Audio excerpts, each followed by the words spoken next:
Good morning everyone and welcome to the channel. J-Rock Vegas 84. I'm not big on the name, I just threw it out there for now. If you guys have any ideas, let me know in the comments, it'd be great.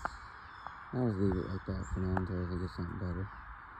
Anyways, I thought I'd do a little video, kind of a little update on the 85 F250. Thought I'd do a quick tour of the interior. Didn't show the interior yet, so I just got off work, so bear with me.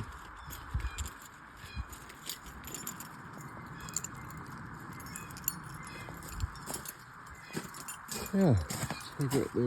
She's pretty rough, but she's a great project. A lot of good, cool ideas for it.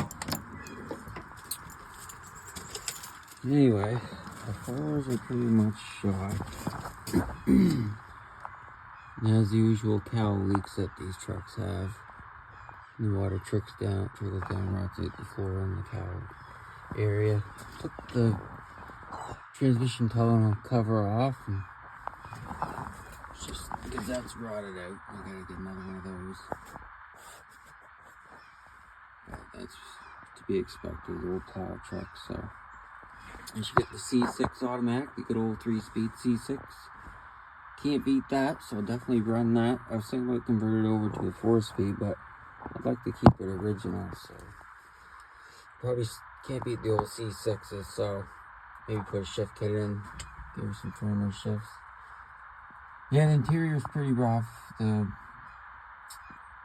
seatbelt panel, whatever you want to call it there, they always go in these trucks. The sun just eats them right up, and they just disintegrate over time, it seems, and just gets thinner and flakes and gets brittle, and it's like it rots away basically. But I was thinking about changing it to red, but like again, I want to keep it original, so I'll probably keep it, I think it's light desert tan would be this color, and the exterior is dark desert tan. As you can see right here, like the original, I would say. And some of the paint are brown. Yep, she needs rockers for driver and passenger. I haven't took the seat out yet. And the cab corners are gone too. In the cab, but I plan on getting a welder and throwing it down the truck, find some donor metal from another bull nose of this generation, and probably use that if I can find one. She just has not many options. I think it's a custom cab. By the looks of it, but all the diesels came with this wood grain, fake wood grain trim. I can't remember the 84s had the rosewood. It was 80, 84 had the rosewood trim, and then 85, 86 they switched to this color. And yeah, this one's actually darker. I never noticed that. It must be the way the light faded it. But this would be the more of the original, I would believe, and this is like the faded. Anyway, there's the glow plug lights and engine temp, water and fuel light. I know on the non-diesel bull noses, this would be like a little pocket cubby for keys or whatever. Because I owned two 81s and 83 and another 85, and they weren't diesels, they were all gas trucks, but this was the actual cubby hole. And in there. If you guys know these trucks, I'm sure a lot of you do. You know that detail. I've had this Lariat emblem I've collected over the years. I might try to find another one. At least I got some double-sided tape. Put that on the cab, which you get right here from the factory, right around here. Just have to look at some old photos and match it up. I don't think it's a Lariat truck, so I might not even put it on, but I think it'd look cool anyway. I always loved the Lariat trim on these trucks. Can't have everything. This seat's actually very good for this truck for being 40 years old. Usually they go really a lot worse than this. And the guy I bought it from said it only has 150,000 on it. It's saying 138,932, and pretty sure these are the ones that turn over and over, so. But I'm not sure about that. Anyway.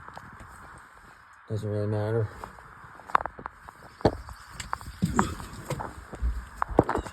Four-wheel drive. I can't remember what transfer case is. NP 1345 or Borg Warner. I'm not sure. I have to look it up. But she's shifting all the gears too high for too high. Neutral and low. It freed up a lot. It took me a bit to free it up. It's pretty stiff because it hasn't been driven for 2 years apparently. The glove box is shot. They're just made of the cardboard, so it obviously rotted out or someone just tore it anyway. Yep, needs a radio. Probably upgrade that. Maybe find an old Ford unit. Who knows? And I also want to upgrade to the diesel tack. The diesel tack's, I believe, revved to 4,000, and the gas one's 6. So if I can find a diesel tack for it, that'd be really cool. Definitely want to. Probably really hard to find, but maybe order one online or eBay or National Parts Depot. Who knows? I'll do some shopping, some searching for one. Yeah, but she don't fire right now. Need a battery to start with, and the fuse panel only has one fuse in it, so I messed around with it a little bit, and I got the horn to work and the flashers and the headlights, stuff like that. But obviously, you need to put some fuses in. Find out what's going on there. So yeah, oh, get my little thing. I always thought this was really neat. I can't believe. Bear with me here. How good a shape these old stickers are. Like, they're wrinkled, but they're not even torn. And this one's really cool. The 4-wheel drive shift procedures sticker. I've never seen one of these before. Maybe in pictures online, but not in real life. And the condition, like, I haven't even cleaned that up yet. Once I clean that up, it's just gonna be almost like new, except for the wrinkles, I guess. Yeah. That's pretty much it, I guess.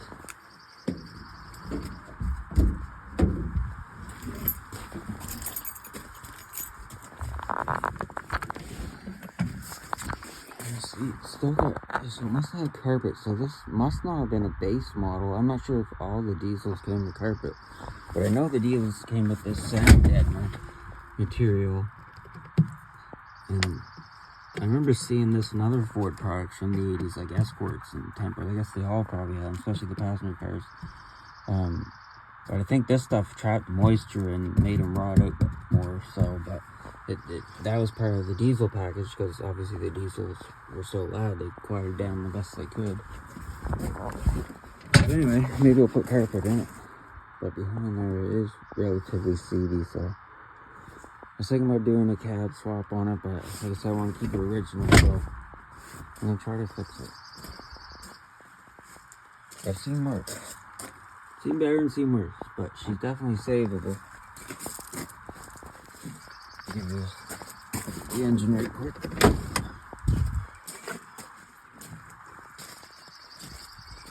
And I think these trucks too had the diesel badge here, and maybe since it's a 4x4, it might even have the 4x4 badge there. I know they had them on the tailgate too, I believe. Yeah, she is 6.9 liter International IDI non-turbo. This will be the first diesel in the light duty Ford trucks. Started 83, I'm pretty sure. They rated up. Well, this one actually has a sticker on it. It says 175 horsepower. I've heard different numbers, 160 some, I think, and like 170. This one's saying 175. I don't know if it's because it's a Canadian truck or what, but I think they're about 338 foot-pounds, something like that. So should be fun though. And they sound wicked too. I love the way they sound, the naturally aspirated diesels. With V8, of course. I love that V8 rumble.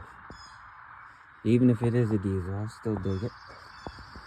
My first diesel, so this is new territory for me. The fender was, someone must have had it in the woods and creamed this fender, so I popped it out a little bit. Needs a little bit more massaging. I mean, this fender's not terrible, but I'm sure it has fill and stuff in it. So I don't know if I'll get new fenders or fix it, we'll see. I just stuck that on there, I had it laying around just for the hell of it, just put something there.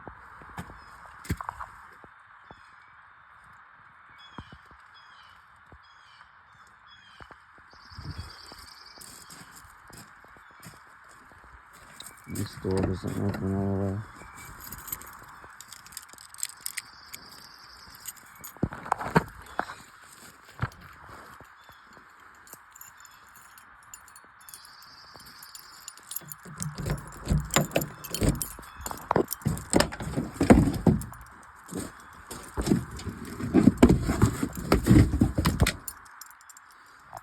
Anyway, this floor is better than a bunch of stuff there, but this floor is actually better than the driver's side. Usually they are.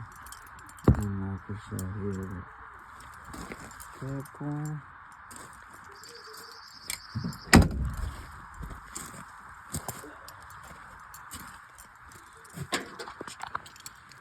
And this is another thing with the diesel package was the sound out from the wood. Again, I call it.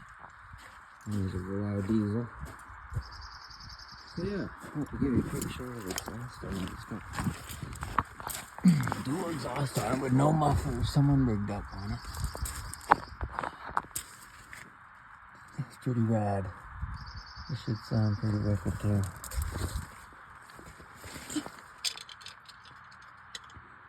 Yep, true duals. No cats, no mufflers. Just the way I like it. There's the Dana 50 twin traction beam. This is my first 4x4 bullnose. I've had like 4 or 5 of the 2-wheel drives from them.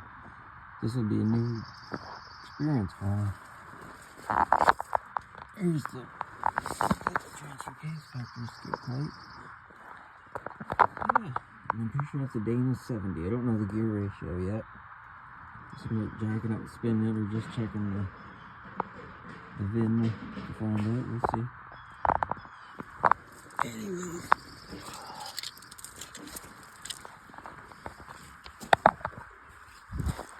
That's about it for today, guys.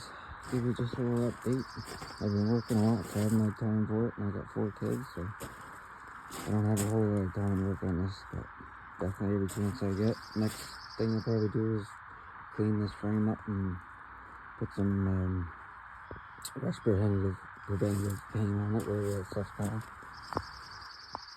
Yeah, she's actually pretty solid for 40 years old, though. I just rotted out at one time, so someone made their own shock mount here. Here's the remains of the original.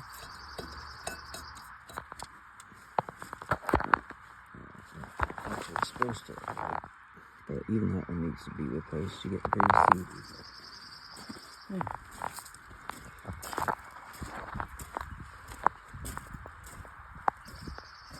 Oh, the rad support.